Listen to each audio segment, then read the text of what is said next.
ಬಸ್ನಲ್ಲಿ ಇಳಿದು ಗೆಳತಿಯರು ಬಂಡಿಯಲ್ಲಿ ಮನೆ ತಲುಪಿದಾಗ ಮಧ್ಯಾಹ್ನವಾಗಿತ್ತು. ಬೆಳಗಿನಿಂದ ಸುರಿಯುತ್ತಿದ್ದ ತುಂತುರು ಮಳೆ ನಿಂತು ಆಕಾಶ ಶುಭ್ರವಾಗಿತ್ತು. ಒಂದು ಹಿಂಡು ಹುಡುಗರು ಜಮುನಾಳ ಮನೆಯ ಮುಂದಿದ್ರು. ಅವರ ಕಣ್ಗಳಲ್ಲಿ ಕುತೂಹಲ ಮಿನುಗುತ್ತಿತ್ತು. ಮುಗುಳು ನಗುತ್ತಾ ಅಳಕದೆ ಗಾಡಿಯಿಂದ ಇಳಿದ್ಲು. ಜಮುನಾ ಬೆಪ್ಪಾದ್ಲು. ಬೇಕಾದಷ್ಟು ಸಲ ಗಾಡಿ ಹತ್ತಿ ಇಳಿದಿದ್ರು ಒಮ್ಮೊಮ್ಮೆ ಇಳಿಯಲು ತಡಕಾಡ್ತಿದ್ಲು ಸವಿತಾ. ಬಾಮ, ಹೇಗಾಯ್ತು ಪ್ರಯಾಣ ಎಂದು ಗಾಡಿಯ ಬಳಿಯಲ್ಲೇ ಬಂದು ವಿಚಾರಿಸಿದ್ರು ಶಂಕರಯ್ಯ.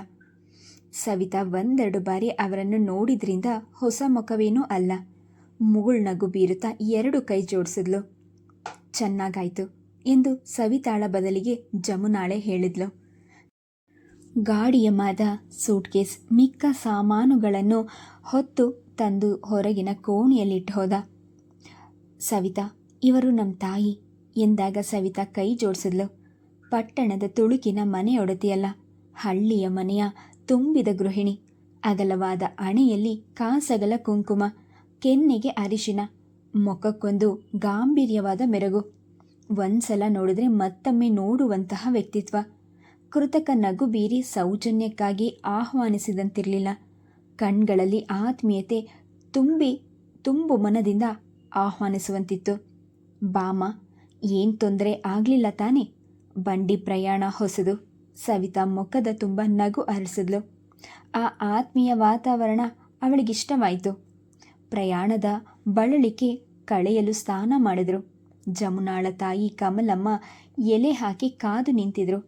ಘಮಘಮ ಎನ್ನುವ ಬೂದ್ಗುಂಬಳಕಾಯಿ ಹುಳಿ, ಅರಳಿನಂಥ ಅನ್ನ, ಹಪ್ಪಳ, ಉಪ್ಪಿನಕಾಯಿ, ಮೊಸರು, ದಿವ್ಯವಾದ ಊಟ. ಸಂಕೋಚ ಪಡೆದೆ ಸವಿತಾ ಹೊಟ್ಟೆ ತುಂಬ ಊಟ ಮಾಡಿದ್ಲು. ಅನ್ನಪೂರ್ಣೆಯಂತೆ ನಿಂತು ಉಪಚರಿಸುತ್ತಾ ಬಡಿಸ್ತಿದ್ದ ಊಟ ಅಮೃತ ಪ್ರಾಯವಾಗಿತ್ತು. ಕೈ ತೊಳೆದು ಬಂದ ಸವಿತಾ ಹೊಟ್ಟೆ ಭಾರ ಆಯಿತು ಕಣೆ ಎಂದ್ಲು. ಎಂಥ ಊಟ ಮಾಡಿಬಿಟ್ಟೆ? ಸುಮ್ಮನಿರೆ. ನಮ್ಮ ತಾಯಿ ಮಾಡೋ ಅಡಿಗೆಯಲ್ಲಿ ಹುಳಿ ಉಪ್ಪು ಖಾರ ಜಾಸ್ತಿ. ಪಟ್ಟಣದಲ್ಲಿ ಸಪ್ಪೆ ಊಟ ಮಾಡೋರಿಗೆ ಇದು ಹಿಡಿಸೋಲ್ಲ. ಬೇರೆಯವರ ವಿಷಯ ಗೊತ್ತಿಲ್ಲ, ನನಗೆ ಮಾತ್ರ ಅಡಿಗೆ ಬಹಳ ಚೆನ್ನಾಗಿತ್ತು. ಬಾಯಿ ಚಪ್ಪರಿಸಿದ್ಲು. ಸ್ವಲ್ಪ ತಗ್ಗು ಮಗ್ಗಾದ ಬೆಳ್ಳಿ ತಟ್ಟೆಯಲ್ಲಿ ಹುರಿಗಾಳು, ರವೆ ಉಂಡೆ ತಂದಿಟ್ಟು ಹೋದ್ರು ಕಮಲಮ್ಮ. ಸವಿತಾ ಸಾಧ್ಯವಿಲ್ಲವೆನ್ನುವಂತೆ ತಲೆಯಾಡಿಸಿ ಉಸ್ ಎನ್ನುತ್ತಾ, ನನ್ನ ಹೊಟ್ಟೆಯಲ್ಲಿ ಖಂಡಿತ ಖಾಲಿ ಇಲ್ಲ. ಜಮುನಾ ಅವಳ ಮಾತಿನತ್ತ ಗಮನ ಹರಿಸಲಿಲ್ಲ. ತಟ್ಟೆಯನ್ನು ಅವಳ ಮುಂದೆ ತಳ್ಳಿದ್ಲು.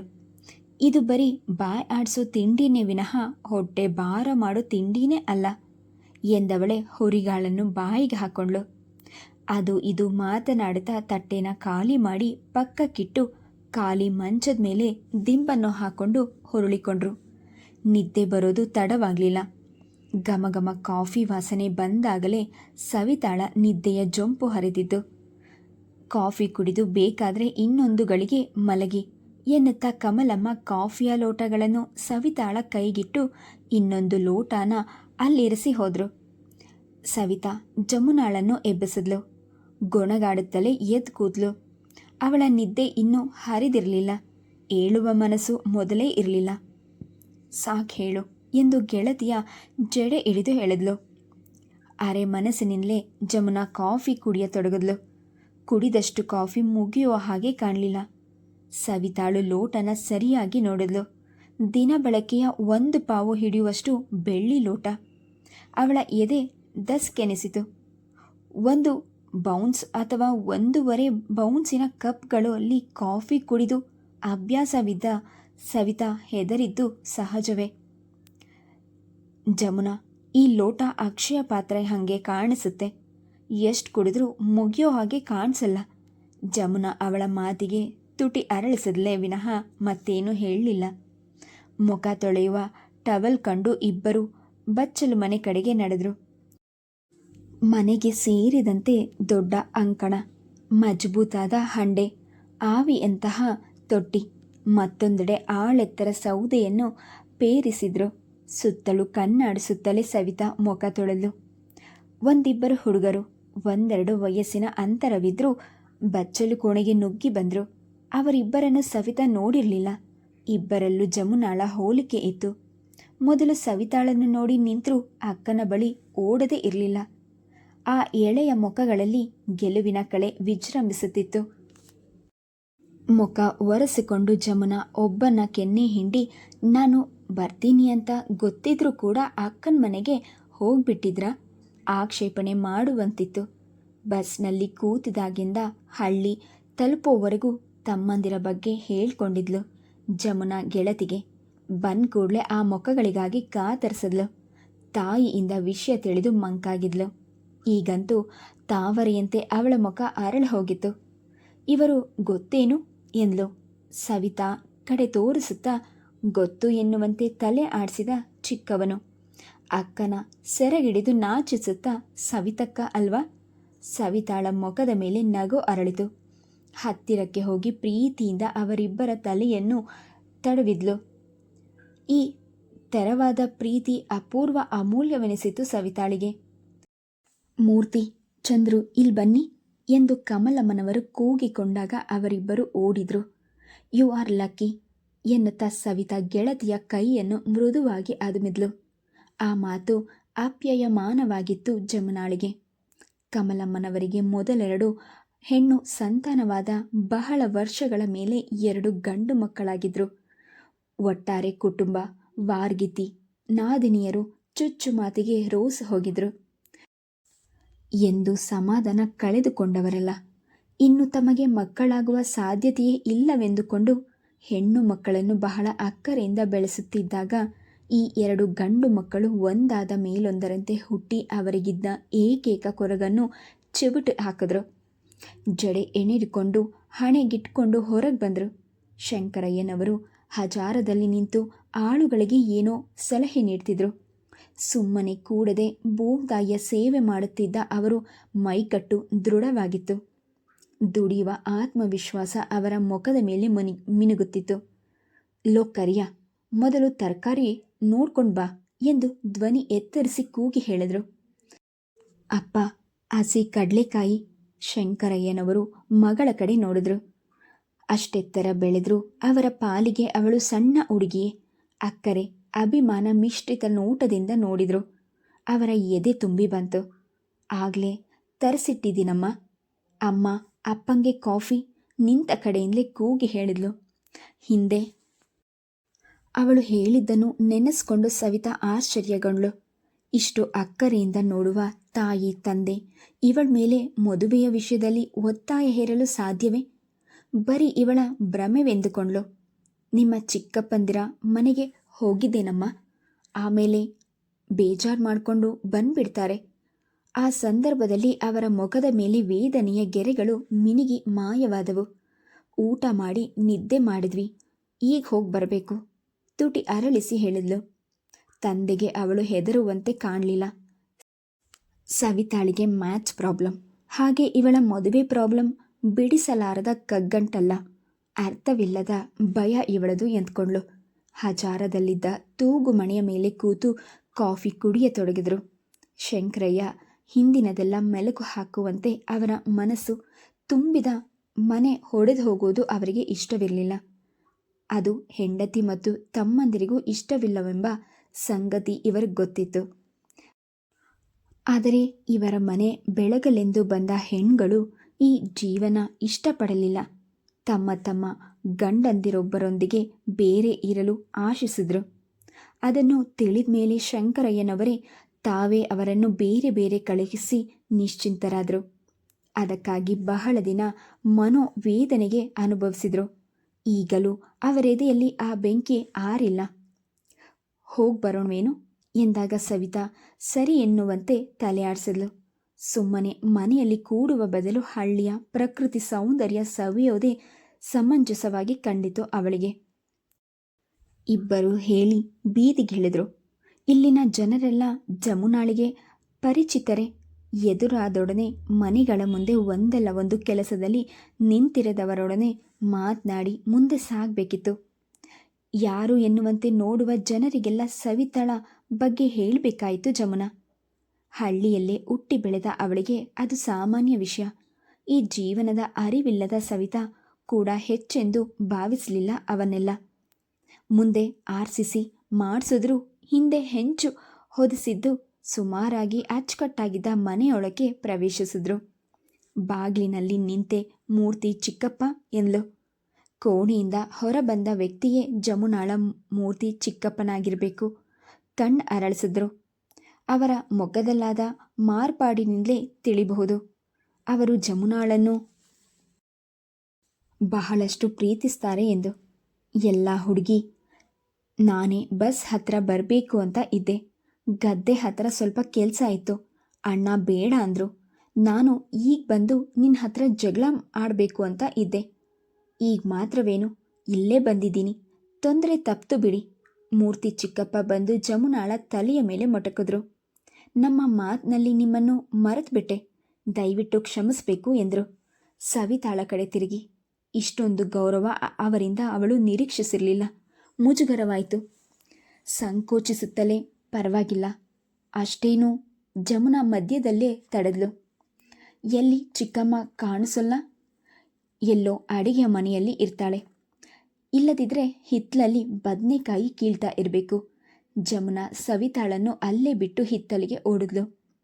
1-2 ನಿಮಿಷದಲ್ಲಿ ಹಿಂದಿರುಗಿದ್ರು. ಅವಳ ಜೊತೆಯಲ್ಲಿ ಇನ್ನೊಂದು ಹೆಣ್ಣಿತ್ತು. ಅವರನ್ನು ನೋಡಿದಾಗ ಅವಳ ಚಿಕ್ಕಮ್ಮವೆಂದು ತಿಳಿಯೋದು ಕಷ್ಟವಾಗಲಿಲ್ಲ ಸವಿತಾಳಿಗೆ.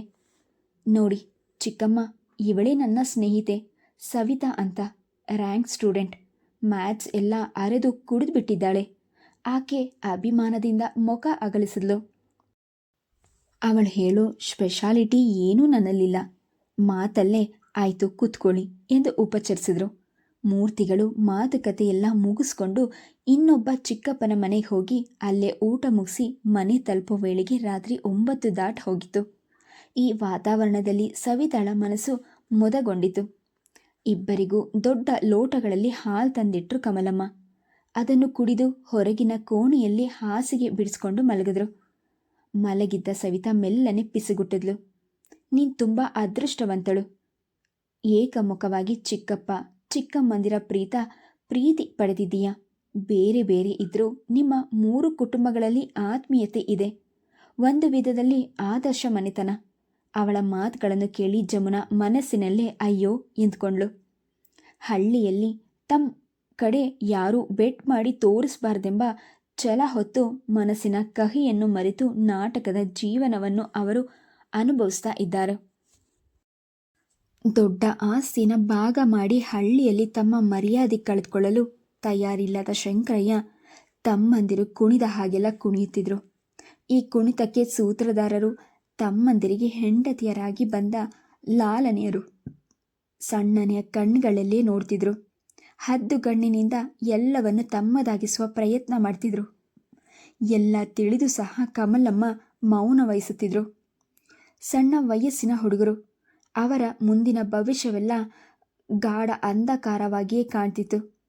ಅತ್ತು ಸಹ ತಮ್ಮ ವೇದನೆಯನ್ನು ಕಡಿಮೆ ಮಾಡಿಕೊಳ್ಳದೆ ಒಳಗೆ ಸೊರಗುತ್ತಿದ್ರು. ಇದೆಲ್ಲ ಜಮುನಾಳಿಗೆ ತಿಳಿದಿದ್ದೆ. ತಂದೆಯ ಮನಸ್ಸಿಗೆ ನೋವುಂಟು ಮಾಡಲಾರದೆ ಅವರ ಮನೆಗಳಿಗೆ ಹೋಗಿ ಬರ್ತಿದ್ಲು. ಬರೋ ದವಸ ಧಾನ್ಯವೆಲ್ಲ ಕದ್ದು ಮುಚ್ಚಿ ಚಿಕ್ಕಮ್ಮಂದಿರು ತವರು ಮನೆಗಳಿಗೆ ಸಾಗಿಸಿ ಹೋಗ್ತಿದ್ರು. ಅದೆಲ್ಲ ಮಾರಾಟವಾಗಿ ಅವರ ಪಾಲಿನ ಗಂಟಾಗಿ ಉಳಿತಿತ್ತು. ಉಳಿದಿದ್ದರಲ್ಲಿ ಸಮತೋಲನ ಸ್ಥಿತಿಯಲ್ಲಿ ಕಾಪಾಡಬೇಕಿತ್ತು. ಮನೆತನದ ಒಣ ಪ್ರತಿಷ್ಠೆ ಉಳಿಸ್ಕೊಳ್ಳಲು ಇಷ್ಟೆಲ್ಲ ಹೆಣಗಾಟ. ಜಮುನಾಳನ್ನು ಪ್ರೀತಿಯಿಂದ ಎತ್ತಿ ಸಾಕಿದ ಅವಳ ಚಿಕ್ಕಪ್ಪಂದಿರಿಗೆ ಅವಳ ಮೇಲೆ ಅಕ್ಕರೆಯೇ. ಅದನ್ನು ಪೂರ್ಣವಾಗಿ ತೋರ್ಪಡಿಸಲು ಅವರಿಗೆ ಅವಕಾಶ ಸಿಕ್ಕುತ್ತಿರಲಿಲ್ಲ. ಒಮ್ಮೊಮ್ಮೆ ಹೆಂಡತಿಯರ ಸ್ವಾರ್ಥ ಸ್ವಭಾವಕ್ಕೆ ರೋಸಿ ಅಣ್ಣನ ಮೇಲೆ ಅಂತಃಕರಣ ಉಂಟಾಗ್ತಿತ್ತು. ಪೂರ್ಣ ಸಂಸಾರ ಸುಖ ಅನುಭವಿಸಬೇಕಾದರೆ ಅವನ್ನೆಲ್ಲ ಪಕ್ಕಕ್ಕೆ ಒತ್ತಲೇಬೇಕಾಯಿತು. ತಮ್ಮ ಸ್ವಾರ್ಥ ಸಾಧನೆ ಹೊರಬೀಳದಂತೆ ಪ್ರೀತಿಯ ನಟನೆಯನ್ನು ಮಾಡ್ತಿದ್ರು. ದಿನಕ್ಕೆ 1 ಬಾರಿಯಾದರೂ ಬಂದು ತಮ್ಮ ಅಕ್ಕರೆಯನ್ನು ತೋರ್ಪಡಿಸಿಕೊಂಡು ಹೋಗ್ತಿದ್ರು. ಅರಿತರು ಅರಿಯದಂತಿರೋದನ್ನು ಕಮಲಮ್ಮ ಅಭ್ಯಾಸ ಮಾಡಿಕೊಂಡಿದ್ರು. ಇದನ್ನೆಲ್ಲ ಯಾರ ಮುಂದೆಯೂ ಹೇಳಿಕೊಳ್ಳುವಂತಿರಲಿಲ್ಲ. ನಗದಾಗಿ ಶಂಕರಯ್ಯನವರ ಬಳಿ ಈಗ ಹಣವಿರಲಿಲ್ಲ. ಒಂದು ಕಾಲದಲ್ಲಿ ಅವರು ಊರಿಗೆ ದೊಡ್ಡ ಕುಳ. ಈಗೀಗ ಎಲ್ಲ ಬರಿದು ಅದನ್ನೆಲ್ಲ ತೋರಿಸ್ಕೊಳ್ಳದೆ ಜಬರ್ದಾಗಿ ಬದುಕಲು ಹೆಣಗಾಡ್ತಿದ್ರು. ಇದು ಎಲ್ಲಿವರೆಗೆ ಸಾಧ್ಯವೋ? ಅವಳ ಮಾತಿಗೆ ಏನೂ ಹೇಳದ ಜಮುನಾ ನಿಟ್ಟೆಸರು ಬಿಟ್ಟು ಮಗ್ಗಲಾದ್ಲು. ಸವಿತಾಳಿಗೂ ಬೇಗ ನಿದ್ದೆ ಬರಲಿಲ್ಲ. ಜಮುನಾ ಕೂಡ ಬಹಳ ಹೊತ್ತಿನ ಮೇಲೆ ನಿದ್ರಿಸಿದ್ಲು. ಇಬ್ಬರು ಸಂದಿಗ್ಧ ಸ್ಥಿತಿಯಲ್ಲೇ ಇದ್ದರು. ಅದನ್ನು ಧೈರ್ಯದಿಂದ ಎದುರಿಸಬೇಕೆನ್ನುವ ಗಟ್ಸ್ ಸವಿತಾಳಿಗಿತ್ತು. ಜಮುನಾ ಪಲಾಯನವಾದಿ, ಧೈರ್ಯದಿಂದ ಮುನ್ನೋಗುವುದು ಅವಳ ಪ್ರವೃತ್ತಿಯೇ ಅಲ್ಲ. ಬೆಳಗ್ಗೆ ಸವಿತಾ ಜಮುನಾಳಿಗಿಂತ ಬೇಗ ಎದ್ಲು. ಶಂಕರಯ್ಯನವರು ವರಾಂಡದಲ್ಲಿ ಕುಳಿತು ಯಾರೊಂದಿಗೂ ದೊಡ್ಡ ದನಿಯಲ್ಲಿ ಮಾತನಾಡ್ತಿದ್ರು. ಮನೆಯ ಸಂಪೂರ್ಣ ಪರಿಚಯವಿದ್ದುದರಿಂದ ಎದ್ದು ಸ್ನಾನ ಮಾಡಿ ಬಂದ್ಲು. ಆಗ್ಲೇ ಎದ್ಯಾ ಎಂದು ಕಮಲಮ್ಮ ಸವಿತಾಳನ್ನು ಕರೆದು ಅಡಿಗೆಯ ಮನೆಯಲ್ಲಿ ಕೂರಿಸಿದ್ರು. ಒಂದು ದೊಡ್ಡ ಡಬರಿಯಲ್ಲಿ ಕಲಸಿದ ಅಕ್ಕಿ ಹಿಟ್ಟು ಇತ್ತು. ಒಣ ಸೌದೆ ದಗದಗನೆ ಉರಿಯುತ್ತಿತ್ತು.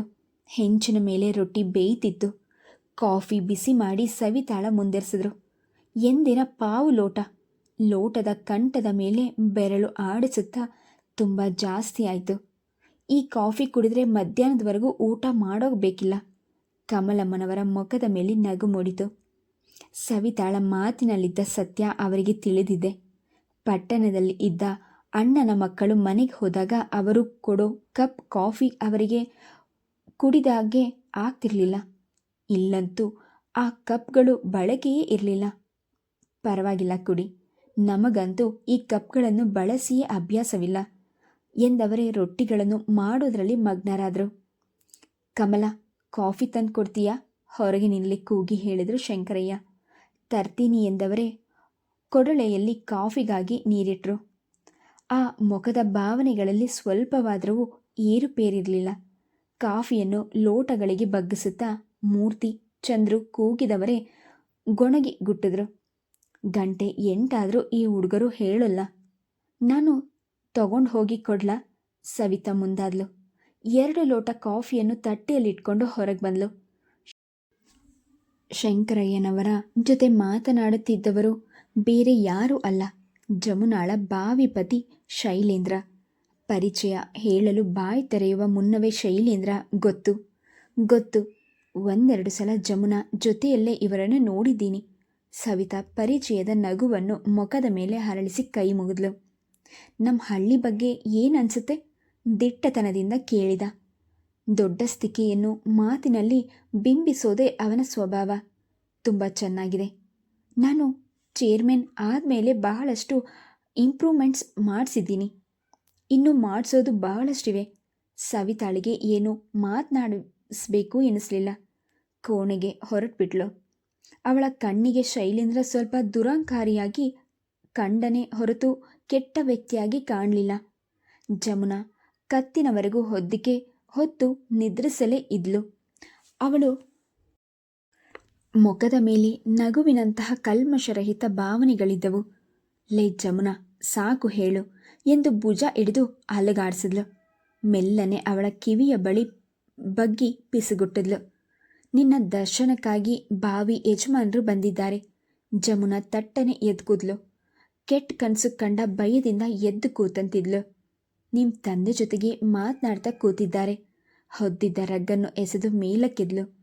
ಅವನನ್ನು ಬಹಳ ದ್ವೇಷಿಸುವ ಹಾಗೆ ಕಂಡಳು. ಅವನು ಹೋಗೋವರೆಗೂ ಹೋಗಲ್ಲ. ಮುನಿದವಳಂತೆ ಹಾಸಿಗೆ ಮೇಲೆ ಕುಳಿತಳು. ಗಡ್ಡಕ್ಕೆ ಕೈ ಹಾಕಿ ಕೂತ ಸವಿತಾಳಿಗೆ ನಗು ಬಂತು. ಹೋಗ್ಲಿ, ಕಾಫಿ ತಂದ್ಕೊಡ್ತೀನಿ ಎಂದು ಸವಿತಾಳೆ ಎದ್ದು ಹೋದ್ಲು. ಕಮಲಮ್ಮನವರು ಅಡಿಗೆಯ ಮನೆಯಲ್ಲಿ ಗೊಣಗಾಡ್ತಿದ್ರು. ಇಷ್ಟೊತ್ತಾದರೂ ಆ ಹುಡುಗಿ ಎದ್ದಿಲ್ವಲ್ಲ? ಶೈಲೇಂದ್ರ ಏನು ಅನ್ಕೊಬೇಕು? ಅವನೇನಾದರೂ ಬೇಡ ಅಂದ್ಬಿಟ್ರೆ ಆಗ ದೇವರೇ ಕಾಪಾಡಬೇಕು. ಕಾಫಿ ಕೊಡಿ. ಜಮುನಾ ಎದ್ದಿದ್ದಾಳೆ. ಸವಿತಾ ಅವರ ಮುಂದೆ ಹೋಗಿ ನಿಂತಳು. ಅವರ ಮುಖದ ಮೇಲಿನ ಅಸಮಾಧಾನ ಕಂಡ್ಳು. ನೋಡಮ್ಮ, ನಿನ್ನ ಸ್ನೇಹಿತೆಗೆ ಇನ್ನೂ ಬೆಳಕು ಹರಿದಿಲ್ಲ.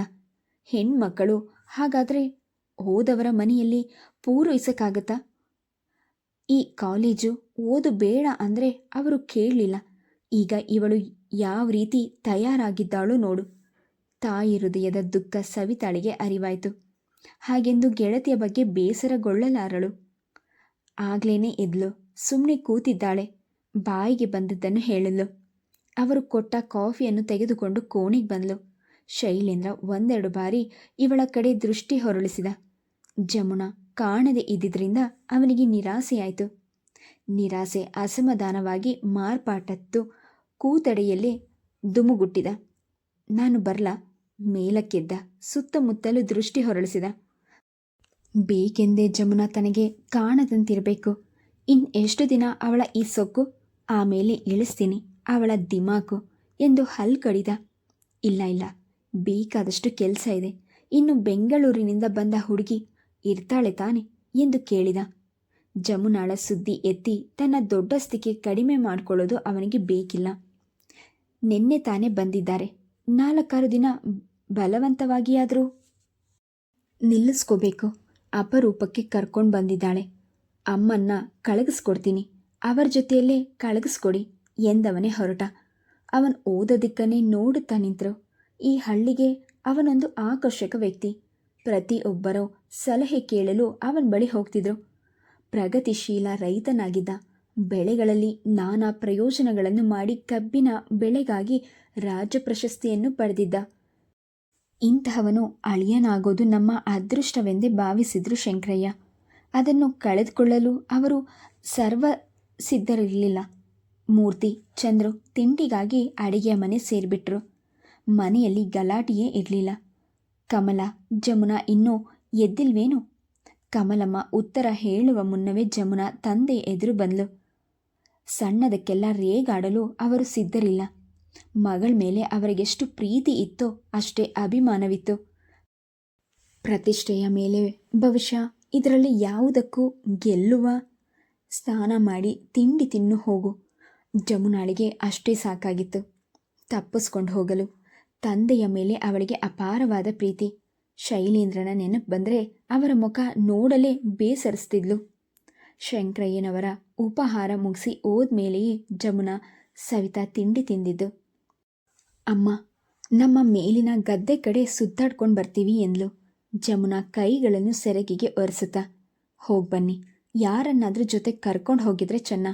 ಕಮಲಮ್ಮನ ಮಾತಿಗೆ ಬದಲು ಹೇಳದ ಜಮುನಾ ಗೆಳತಿಯೊಂದಿಗೆ ಹೊರಟ್ಬಿಡ್ಲು.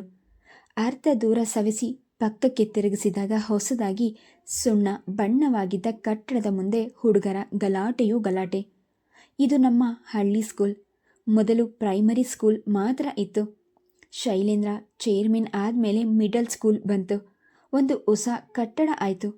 ಮುಂದೆ ಇನ್ನೂ ಏನೇನೋ ಆಗೋ ಸೂಚನೆಗಳಿವೆ.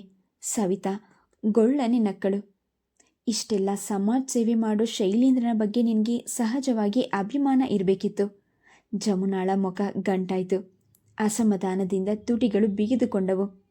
ಶಾಲೆಯ ಮುಂದೆ ಹಾದು ಹೋದಾಗ ತೀರಾ ಸಪೂರದ ಸಿನಿಮಾ ನಟಿಯಂತೆ ಮೇಕಪ್ ಮಾಡಿಕೊಂಡಿದ್ದ ಯುವತಿ ಎನ್ನಬಹುದಾದ ಲಾಲನೆ. ರೀ ಜಮುನಾ, ಯಾವಾಗ ಬಂದಿದ್ದು ಎಂದ್ಲು. ನಿನ್ನೆ ದಿನ. ನೀವು ಹೇಗಿದ್ದೀರಿ? ಓಕೆ ಎಂದ್ಲು. ಇವರು ಈ ಶಾಲೆಯಲ್ಲಿ ಉಪಾಧ್ಯಾಯಿನಿ. ಹಿಂದೆ ಇವರ ಹೆಸರು ಬೇರೆ ಇತ್ತಂತೆ. ಈಗ ಚಿತ್ರಾ ಅನ್ನೋ ಹೆಸರಿನಲ್ಲಿ ಬದಲಾವಣೆ ಆಗ್ತಿದ್ದಾರೆ. ಈ ರೀತಿ ಇತ್ತು ಜಮುನಾ ಪರಿಚಯ ಮಾಡಿಕೊಡುವ ಧೋರಣೆ. ಇವಳು ನನ್ನ friend Savita, merit student. Savita ಪರಿಚಯದ ನಕ್ಕು ನಕ್ಕ ಕೈ ಜೋಡಿಸಿದ್ಲು. ಬಂದೋಗ್ಬೋದಲ್ಲ ಅನುಮಾನಿಸುತ್ತಲೇ ಕೇಳಿದ್ಲು. ಜಮುನಾ ಆಗೋದಿಲ್ಲವೆಂದು ತಲೆ ಆಡಿಸಿದ್ಲು. ಚಿತ್ರ ಅಷ್ಟಕ್ಕೆ ಬಿಡುವ ಸ್ವಭಾವದವಳಲ್ಲ. ಸವಿತಾಳ ಪರಿಚಯ ಇನ್ನೂ ಬೆಳೆಸಿಕೊಳ್ಬೇಕೆನಿಸಿತು ಆಕೆಗೆ. ನಡೀರಿ, ನಾನು ಅಷ್ಟು ದೂರ ಬರ್ತೀನಿ ಎಂದು ಅವರ ಜೊತೆ ಹೆಜ್ಜೆ ಹಾಕಿದ್ಲು. ಇದು ಜಮುನಾಳಿಗೆ ಸರಿ ಹೋಗಲಿಲ್ಲವೆಂದು ಅವಳ ಮುಖವೇ ಸಾರ್ತಿತ್ತು. ತುಟುಕ್ ಪಿಟಿಕ್ ಎನ್ನದೆ ಮೌನವಾಗಿ ಹೆಜ್ಜೆ ಹಾಕ್ತಿದ್ರು. ತೊರೆಯಲ್ಲಿ ಮರಳು ತುಂಬಿತ್ತು. ಅಲ್ಲಲ್ಲಿ ನೀರು ಹರಿಯುತ್ತಿತ್ತು. ಅಲ್ಲಿ ನಡೆಯೋದ್ರಲ್ಲಿ ಒಂದು ವಿಧವಾದ ಆಸಕ್ತಿ ಉಂಟಾಯಿತು ಸವಿತಾಳಿಗೆ. 1-2 ಸಲ ಅತ್ತಿಂದತ್ತ ಇತ್ತಿಂದತ್ತ ನಡೆದಾಡಿದ್ಲು. ಈಗ ಜಮುನಾಳ ಮುಖದ ಮೇಲೆಯೂ ಆಹ್ಲಾದಕರವಾದ ನಗುವಿತ್ತು. ಇಲ್ಲಿ ಸ್ವಲ್ಪ ಹೊತ್ತು ಕೂತ್ಕೊಳ್ಳೋಣ. ಸವಿತಾ ತನ್ನ ಆಸೆಯನ್ನು ವ್ಯಕ್ತಪಡಿಸಿದಾಗ ಜಮುನಾ ಅಸ್ತು ಎಂದ್ಲು. ಮೂವರು ಕುಳಿತರು. ಮೇಲೆ ಹೊಂಗೆಯ ಮರದ ನೆರಳು, ಕೆಳಗೆ ತೊರೆಯುವ ತುಂಬು ಮರಳು, ಅಲ್ಪ ಸ್ವಲ್ಪ ಹರಿದು ಹೋಗುತ್ತಿರುವ ನೀರು. ಚಪ್ಪಲಿ ಕಳಚಿ ಹರಿದು ಹೋಗುವ ನೀರಿನಲ್ಲಿ ಕಾಲ್ಗಳನ್ನು ಇಳಿಬಿಟ್ಟು ಕುಳಿತರು ಸವಿತಾ. ಈ ವಾತಾವರಣ ಅವಳಿಗೆ ಬಹಳವಾಗಿ ಇಡಿಸಿತು. ಚಿತ್ರ ನೇರವಾಗಿ ಸವಿತಾಳ ಕಡೆ ನೋಡಿದ್ಲು. ಅವಳು ಬೇರೆ ಎತ್ತಲು ನೋಡುತ್ತಾ ಕುಳಿತಿದ್ಲು. ಮನಸೆಳೆಯುವ ಮಾಧವತೆ, ಶಾಂತ ಮುಖಭಾವ ಅವಳಲ್ಲಿ ಅಸೂಯೆಯನ್ನು ಮೂಡಿಸಿತು. ಎಫಿಷಿಯೆಂಟ್ಸ್ ಮಾತನಾಡಬಾರ್ದು ಅಂತ ಏನಾದರೂ ಕಾಂಟ್ರಾಕ್ಟ್ ರೂಲ್ಸ್ ಇದೆಯಾ? ಈ ಮಾತಿಗೆ ಜಮುನಾ ಸವಿತಾ ಮುಖ ನೋಡಿಕೊಂಡ್ರು. ಆಮೇಲೆ ಸವಿತಾ ಹಾಗೇನೂ ಇಲ್ಲ, ಈ ಪರಿಸರದಲ್ಲಿ ಮಾತಿಗಿಂತ ಮೌನವೇ ಚಂದ, ಭಾವಗಳಂತೆ ಉದ್ಗರಿಸಿದ್ಲು. Please subscribe the channel, like and share. Thank you.